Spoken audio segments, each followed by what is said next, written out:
man. Good afternoon. I hope you guys are doing well. This is a public service message. This isn't meant to hurt anybody's feelings. And my thoughts are this: if you're going to put stuff like this out there, you're putting it out there for public scrutiny.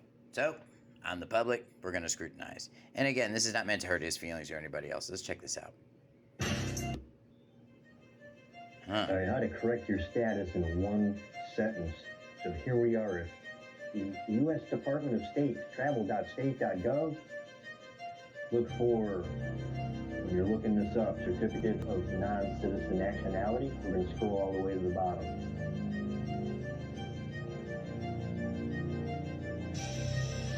All right, so what about all this? Let's talk about this. You got your citizenship of non-nationality here, right? So you're going to change your status. Well, who told you there was something wrong with your status in your first place? I'm going to tell you, I don't think there's anything wrong with your status. I think you have the unlimited ability to contract. Everything's available. You can walk into any bank, do business, and this is more than I can say for any foreign national that's here on the land, here in the United States. So let's break this down. People are saying that you can correct your status by writing a declaration or getting it notarized and sending it to the U.S. Department of, sorry about that. Sending it to U.S. Department of Travel to make you a state citizen, okay? And I gotta tell you guys, that can't be farther from the truth. That is really, really far out. That's just not gonna happen. And the reason why is because there's nothing. What is a non-citizen national? Under United States law, and I looked this stuff up. Under United States law, a non-citizen national is someone who owes a permanent allegiance to the United States but is not a citizen. Now that sounds completely contrary to anything I've ever heard David Straight say, right? But this is what it is, okay? So under U.S. law, a non-citizen is someone who owes a permanent allegiance to the United States, but he's not a citizen. Huh. So in reality, this applies to almost exclusively to people born in places like America, Somalia, American Somalia, and not people born in the 50 states. So now let's address this form the people are pointing out on the U.S. Department of State website, okay? Because I think this is deceptive. I really do, because that's not what this is for. People are just reading into stuff.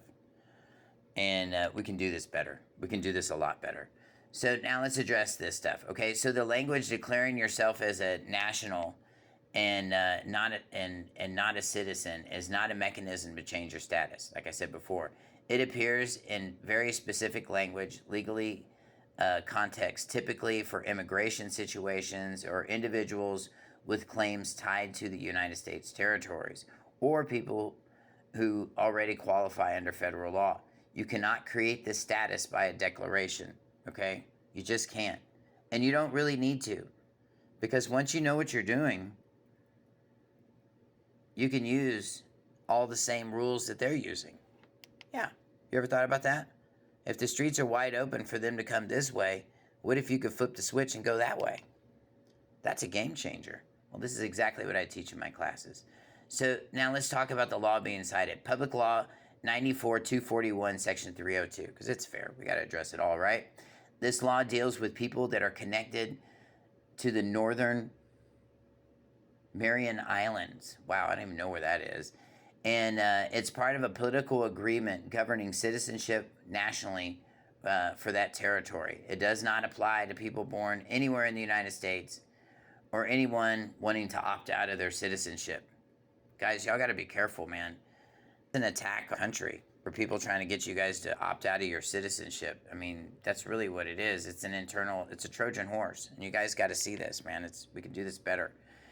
Now, if you were born in the United States, you are a citizen under the 14th Amendment, whether you like it or not, and you cannot simply declare yourself as something else. The only way to stop being a United States citizen is through formal reunification, which requires appearing before a U.S. consular or an officer abroad, and it's governed by federal law, and it has serious legal and financial consequences. That means you can't own property here. Once you divorce yourself from this country, you're done.